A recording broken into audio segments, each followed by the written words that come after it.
Welcome to the second edition of Chapter 6. And you're probably wondering, hey, why are we going over this again?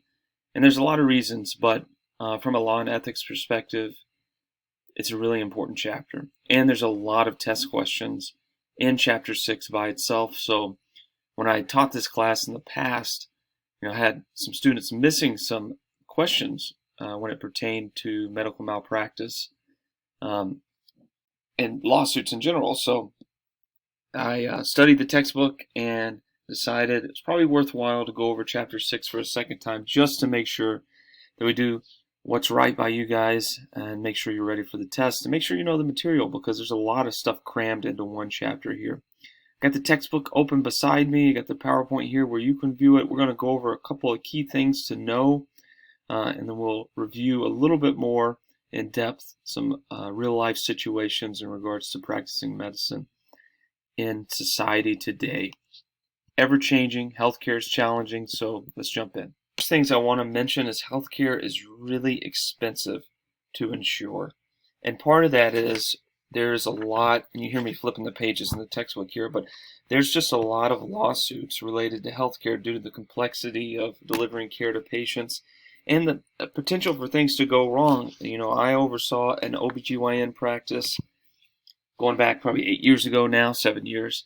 And, the malpractice things that came through on a regulatory basis all the time, it was really challenging. But luckily we had, self-insurance through the organization that I worked for. And a lot of organizations have that because just the cost of a provider getting malpractice insurance, depending on the specialty, is very, very expensive. So healthcare, that's one of the reasons healthcare is so expensive in my opinion. It's just the fact that there's a lot of lawsuits, and I'm not saying that's a good or a bad thing, but it does make things more costly. So there's a lot of guidelines in regards to practicing medicine. The thing that I want you to be aware of in this process is it's challenging, and there's really no easy answer to some of the things that happen. You have to protect yourself, and part of that is having malpractice insurance. So what's the difference between malpractice and negligence? These are two questions that's going to come up quite often in your tests. So I'm going to flip to the page where you can read along with this as well. I'm having to pause the video here and there to make sure I'm on the right page, but on page 137. So negligence is failing to act within a reasonable or prudent manner in regards to care. So there's some examples given on page 137. One is a surgeon perform an appendectomy. I recommend that you read that.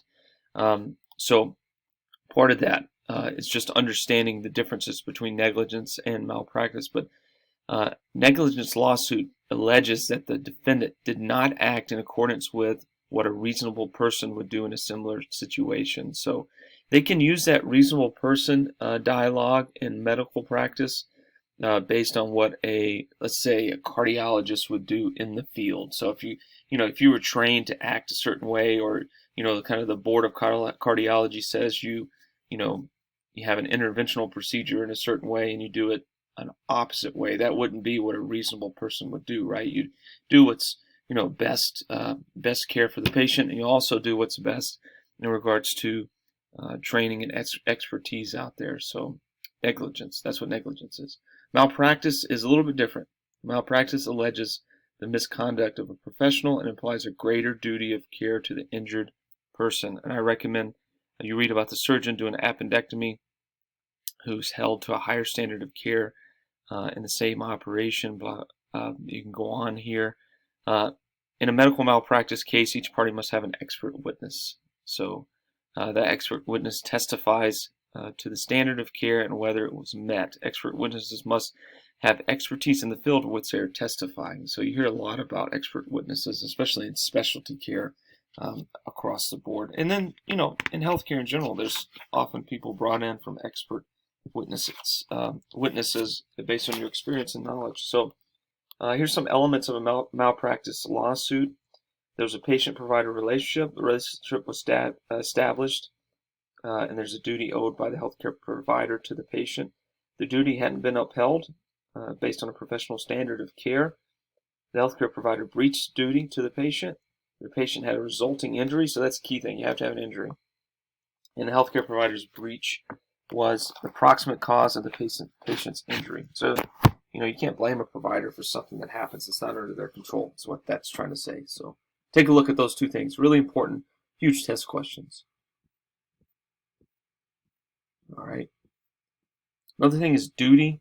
Duty's on page 139. This is another test question that comes up quite often, and it gives a couple of different legal references here, but it has to do with the patient-provider relationship. And there has to be an agreement, right? When a provider sees a patient, they don't sign, per se, a contract, but there is an implied contract based on, I'm going to care for this patient and take care of him. It's part of the Hippocratic Oath, right? That's in the original section of chapter 6 at the top on page 135. The Hippocratic Oath, the physician must be able to tell and know present, foretell the future, and must mediate things as best as possible. I'm kind of paraphrasing there, but it's part of the Hippocratic Oath to make sure that you're caring for the patient in the best, most responsible way that you can, and that's what this relationship is about. That's the duty of the provider in order to maintain and care as best they can for the patient in their care. But read about duty. There's some questions in the text that will be interesting for you to review, but also questions in the tests that come up. Standard of care is another really big thing. We talked about that. Reasonable person right and standard of care. Standard of care is it's undergoing many changes. In the past, healthcare providers were held to a local standard of care because of inequities in education and in funding for the latest technology. That, of course, has gone away, right? So, especially in the United States, people have access to information, and the standard of care has, I think, improved over time. So, everybody has access pretty much to technology across the board in most healthcare environments, even in rural healthcare. So there's really a high level, high standard of care for patients who need and deserve treatment. So standard of care has changed, but it's a very important determinant in regards to whether the healthcare provider can be held liable, just like it says in the second bullet point there. So another big test question. Ahead here for another important topic that you've already read about, but it's important: informed consent. So it's communication between the patient and the provider to lead to treatment, right? You got to have informed consent before you do a procedure, or of course, you sign a form usually when you check in to see your provider on an outpatient basis that provides informed consent. There's implied consent too. So an example of implied consent, this is not in the textbook, I don't think, no.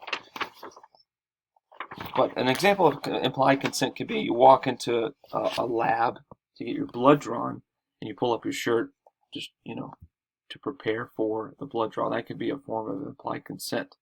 But informed consent usually is a process that occurs in verbal communication or in writing, and it's an agreement to, move forward with the process of treatment and care. So make sure you understand informed consent on page 142. The analysis has to be related to these three things, or actually 5 things, sorry. You got to have a relationship, you got to have duty, then you have to have a breach of duty, injury, and the breach was the cause of the injury in relation to making sure if you want a lawsuit related to informed consent, those 5 things have to occur. Okay, let's get to the next part. I want to talk a little bit about, it's not really a lot in the test, but it's important, I think, for you guys to be aware of risk management and the lack of empathy. Empathy is important, of course, in healthcare. But risk management, there's risk management departments in large healthcare organizations, and they help really manage challenges that you might run into and help with training. But you hear a lot about risk management from the perspective of compliance and such. So when you read about it in your textbook, it's taken a little bit of a different approach from a psychology perspective and a burnout perspective, but there are risk management departments in healthcare organizations as well. All right. Another really big question that's going to come up, and you need to understand what this is, the statute of limitations. There are variances in regards to what crime had been committed or what maybe a lawsuit that you want to open. The statute of limitations is the law setting the time limit for which one can sue someone else. So for medical malpractice, it's typically 2 years, but it can be as long as 10 years depending on the state and injury. So medical malpractice is going to differ based on the state that you're in. Washington, has its own set of rules. Back where I'm from in the South, it's got its own set of rules as well. But you want to make sure that you're up to date on those. If someone stole something from you 50 years ago, statute of limitations as an example in that state could have passed, so you're unable to sue then. This does help in regards to opening, cases from the past, just for people potentially seeking, compensation. I'm not saying that's the only reason they might open a case, but there are crimes to which you can open at any point in time. Murder would be one as an example, and I know a lot of people kind of understand this from true crime and things that have happened based on cases being reopened or re-examined as an example. So make sure you understand the statute of limitations. Really, the last thing that I want to address from the perspective of digging in a little bit further, Chapter 6, and understanding the material. The Good Samaritan law is really important, and I think it's a great law that's in place that everyone should be aware of. So an example would be, someone has a car accident and they're laying on the side of the road. They're having a medical emergency, and a provider shows up and treats the patient. The patient's unable, of course, to respond to give them, credence to move forward, and the provider, takes care of as much as they can. The patient, has an adverse reaction. The provider would be protected under the Good Samaritan law because they're trying to help the other person in distress, even with no duty to do so, no requirement. Although there are some ethical considerations if you're a provider and you're not helping in a moment of crisis, you're supposed to, or a medical professional in general for that reason. But you're protected under the Good Samaritan law because we want to have a society that helps each other, and you don't want to be at risk of a lawsuit if, of course, you try to do something that's right and just for someone else in a crisis. So that's what the Good Samaritan law is about. It does not protect you if you don't have, for example, if you try to operate on someone without surgical training, it's not going to protect you then, because a reasonable person wouldn't do that, right? So just think about it from the perspective of, if you have training and you show up and you try to help someone, or even if you don't have training and they're in a medical emergency and you do the best that you can given the situation, it protects you in that status, as you could say. All right, so make sure you understand what the Good Samaritan law is. It's based on a biblical parable from many, many years ago, and the history is kind of interesting if you want to read about it. But if you have any questions related to any of this material, you can always reach out to me. I wanted to make sure that we took the time to go over Chapter 6 in a little more detail. There's some more information in here. I know we've already done a lecture on it, but I don't want to bore you with going over things that are not going to particularly be on the test, or things that I don't think are as important to know. We really went over some key terms here that I think will help you feel successful moving into the rest of the material that we have coming up, and then also making sure that you have a great test grade at the end of this class. But keep up the great work. I appreciate you guys listening in, and it was a lot of fun digging into this with you and giving you some examples. Have a good rest of the day. Thank you.